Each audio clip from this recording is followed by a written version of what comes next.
E a DASA pede na Justiça a volta da tarifa extra de 40% na conta de água, que foi suspensa pelo Tribunal de Justiça no início deste mês.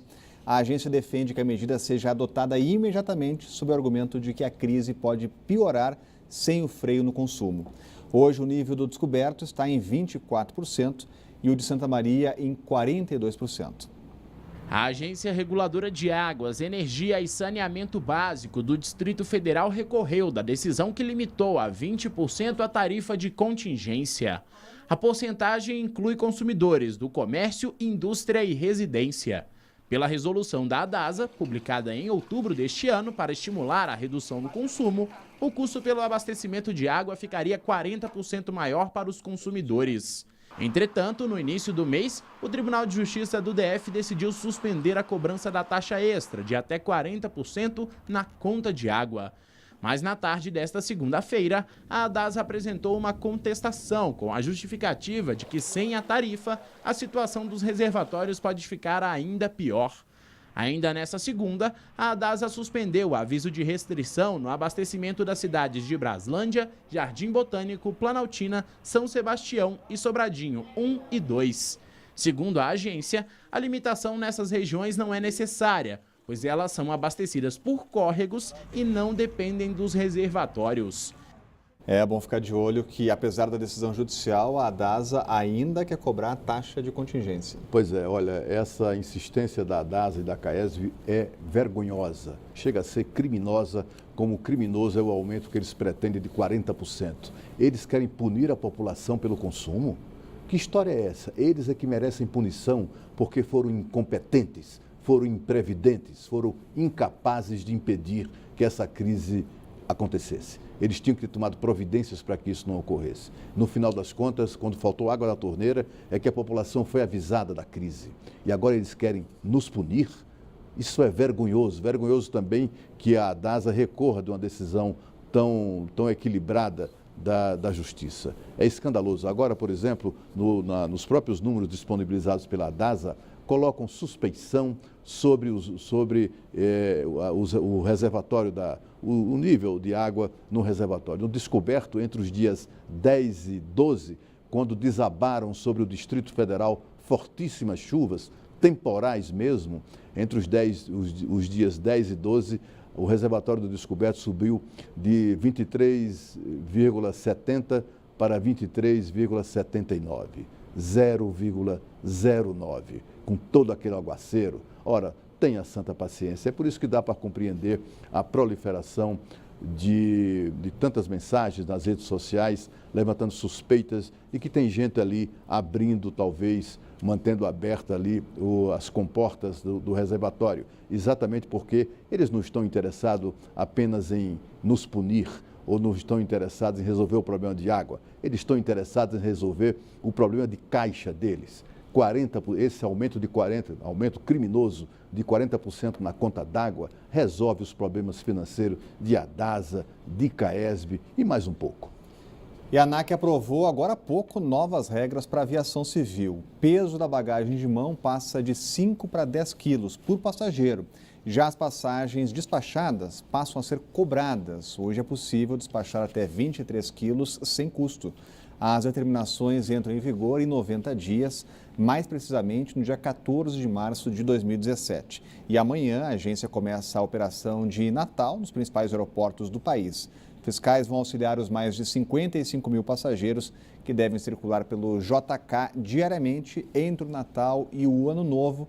Agora é bom se preparar, porque vai doer no bolso. Vocês percebem, minha gente? Agências reguladoras só agem para prejudicar os cidadãos. É sempre em defesa das empresas que deveria fiscalizar. A DASA atenta criminosamente contra a população do Distrito Federal para botar uma grana na conta garantir um faturamento extra e resolver os problemas de caixa da CAESB. E a Agência Nacional de Aviação Civil, que vive tomando medidas em prejuízo do cidadão e em benefício das empresas, agora sai com mais essa. Retira das empresas a obrigatoriedade de transportar uma mala de 23 quilos por cada passageiro. Isso é vergonhoso porque revela desmascara o triunfo do lobby mais inescrupuloso que os senhores podem imaginar no âmbito da Agência Nacional de Aviação Civil. Ainda tem gente na ANAC dizendo que isso é bom para o consumidor, isso é bom para a clientela.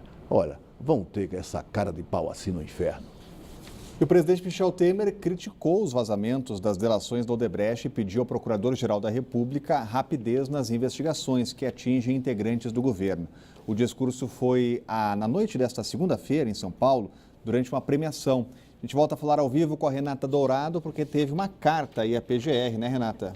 Mais uma carta, né, Rodrigo? É exatamente isso. Então, o presidente Michel Temer disse que enviou uma carta, um ofício ao Procurador-Geral da República pedindo agilidade nesse processo. A gente sabe que cabe à Procuradoria-Geral da República analisar essas delações, se for o caso, apresentar ou não denúncia ao Supremo Tribunal Federal, que por sua vez também pode ou não aceitar essas denúncias para dar prosseguimento aí a um inquérito, a uma ação. Então, o presidente Michel Temer criticou o vazamento, disse que isso prejudica muito a economia do país, ou a tentativa de retomada desse crescimento, né, até mesmo prejudica essas votações importantes no Congresso Nacional. Isso foi falado durante uma cerimônia ontem lá em São Paulo, nós temos imagens aí dessa cerimônia. Trata-se de uma premiação do grupo de líderes empresariais, onde o próprio presidente também foi premiado. Então, a gente lembra que Michel Temer foi um dos 50 políticos citados por Cláudio Melo Filho, um dos 77 executivos e ex-executivos da Odebrecht que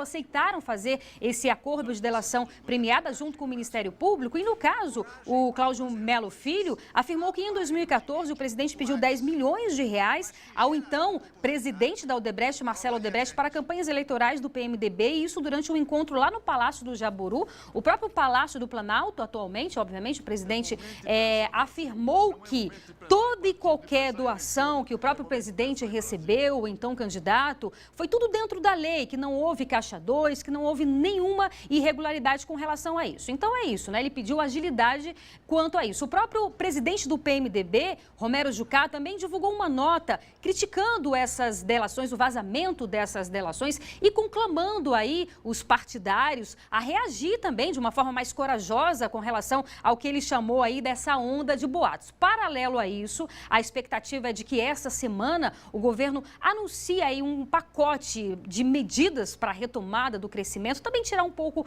o foco desse assunto, né? Então, entre essas medidas, é óbvio que o governo só vai definir, anunciar, obviamente, quando de fato isso vier a público, mas deve ajudar, por exemplo, famílias de baixa renda que estão endividadas, a gente sabe que são várias famílias endividadas, e também empresas que também estão no vermelho. Então, vamos esperar para ver quais são essas medidas aí, Rodrigo, que devem ativar a economia e, claro, criar mais empregos no país. Obrigado, Renata. Portanto, expectativa para esse pacote econômico e essa repercussão, Cláudio, dessa carta do presidente a Rodrigo Janot. Olha, é preciso lembrar, tem muita gente que imagina, inclusive no próprio Ministério Público, que o Ministério Público é um poder autônomo e independente como o Poder Legislativo e o Poder Judiciário e o Poder Executivo. Não é. O Ministério Público faz parte da estrutura do Poder Executivo e, portanto, o Presidente da República tem todo o direito de endereçar ao chefe da Procuradoria-Geral da República a correspondência que achar mais apropriada. Também é direito do governo considerar que esses vazamentos a conta-gotas acabam por manter um clima permanente de desestabilização política e também de inquietação que atrapalha muito a retomada do crescimento econômico. Mas, olha, maior do que tudo isso é o direito que nós temos de saber quem nos roubou e como roubou, ou como nós fomos roubados e também enquanto o Brasil foi roubado durante os governos de Lula e Dilma no Petrolão. Só para dar um número que foi revelado na mesma delação premiada de Cláudio Melo Filho, o levantamento indica que nos governos Lula e Dilma, em apenas 10 anos, e olha, foram 13 anos, o levantamento é só de 10 anos, em 10 anos a Odebrecht pagou R$1 bilhão em propinas para obter contratos na Petrobras durante a era PT. Portanto, nós temos o direito de saber isso, tintim por tintim. Não importa se é parcialmente, se é em conta-gotas ou se é de uma vez só. O fato é que o direito à informação de quem foi roubado deve prevalecer sobre qualquer tipo de conveniência política ou mesmo governativa. Uma criança de 6 anos morreu depois de ser atropelada em frente ao quartel do Corpo de Bombeiros do Riacho Fundo 1. O acidente foi na tarde desta segunda-feira. Tayla de Souza estava com a mãe quando foi atingida pelo carro na faixa de pedestre. O motorista parou para prestar socorro e a menina chegou a ser levada para o hospital de base ainda com vida, mas morreu nesta madrugada. E a seguir, com a chegada do fim de semana, aliás, do fim de ano, chega também a preocupação de viajar e deixar a casa fechada, à mercê da insegurança.